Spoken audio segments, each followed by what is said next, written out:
Ford lost $132,000 on every EV it sold. Honda canceled every electric car it ever promised. Stellantis lost $22 billion. Hyundai just posted 5 straight years of record U.S. sales. During all of that, nobody wants to admit it wasn't luck. While everyone else built for regulators, Hyundai built a factory in Georgia, made cars people actually want, and cut prices the moment the government stopped helping. That's not timing, that's a plan. By the end of this video, you'll know exactly what they did and whether you should be buying one. The battlefield. What's happening to EVs in America right now? Let's start with the ugly truth. The EV market in America is going through one of the roughest stretches it has ever seen. After years of growth, reality hit hard. The federal $7,500 EV tax credit expired the 30th of September 2025, and the market felt it immediately. Q3 of 2025 was a record. 438,000 electron volts sales, over 10% market share. Buyers rushed in before the deadline like it was the last day of a clearance sale.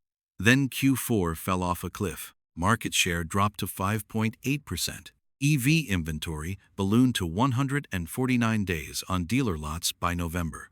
And Q1 of 2026 EV sales fell 27% year over year, the first expected annual drop in EV market share since 2011. On top of that, tariffs hit.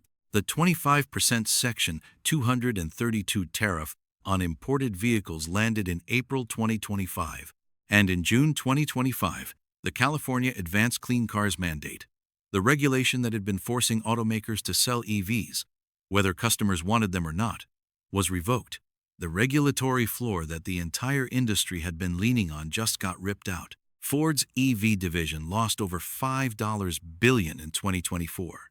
At one point in Q1 of 2024, Ford was losing $132,000 on every single electric vehicle it sold. That is not a typo. $132,000 per car. Stellantis, the company behind Jeep and Ram, booked $22 billion in net losses in 2025, with over $25 billion in EV-related charges. The Jeep Wagoneer sold 175 units in Q1 of 2026. 175 units. Volkswagen killed the American-built ID.4. In April 2026, Honda canceled its entire Zero Air lineup, the SUV, the Saloon, the Acura RSX, and booked up to $15.7 billion in losses, their first operating loss since 1957. And then there was Hyundai, right in the middle of all of this carnage, posting its 5th consecutive year of record retail sales in the United States.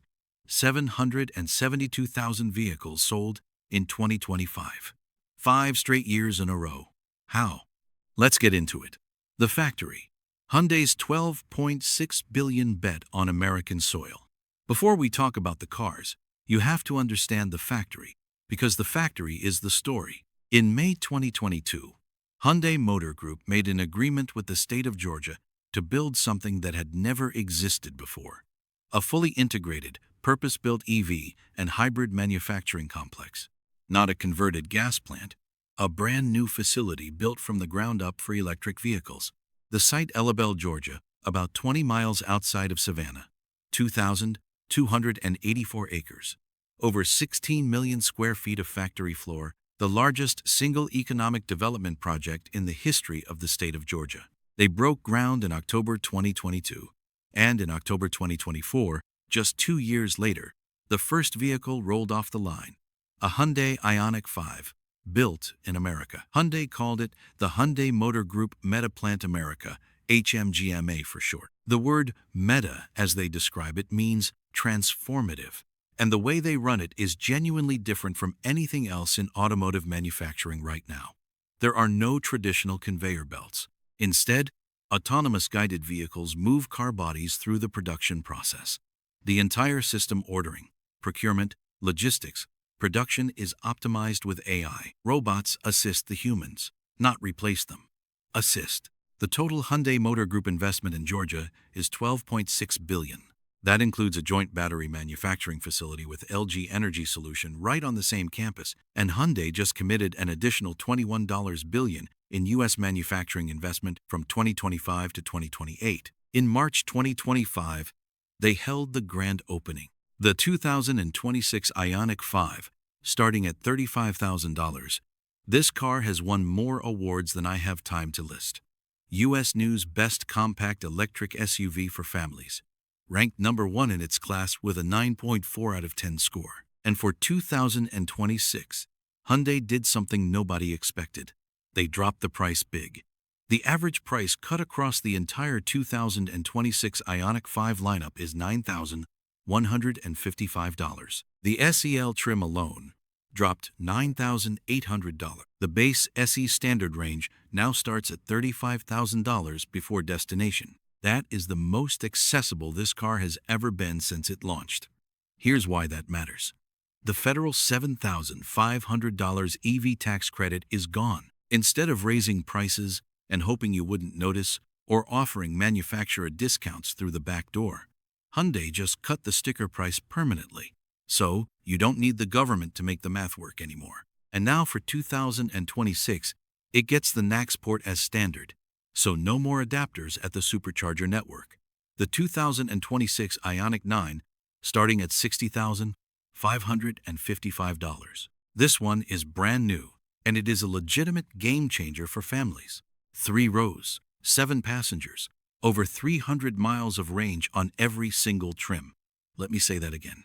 Every single trim gets over 300 miles. The base rear-wheel drive model gets 335 miles. That's more than a loaded Tesla Model Y.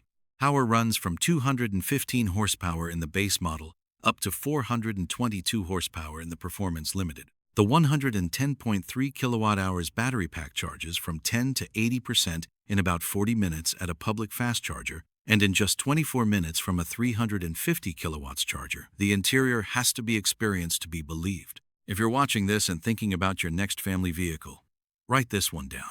If this deep dive is giving you what you need, hit that like button and leave a comment below. Tell me, Ioniq 5 or Ioniq 9, or are you waiting for something else in the lineup? I read everything and I want to know what you're thinking. Now, let's talk about why Hyundai is winning while everyone else is suffering. The contrast. Why Hyundai succeeded while everyone else fell apart. Here is the question that actually matters. The EV market is rough for everyone right now. The tax credits are gone. Tariffs are real. Consumer demand is soft. So, why is Hyundai different? Why are they growing when Ford is bleeding billions and Honda is posting operating losses for the first time since before the moon landing? There are 4 reasons, and not a single one of them is magic. Reason 1, they built for customers, not compliance. Look at what killed Honda.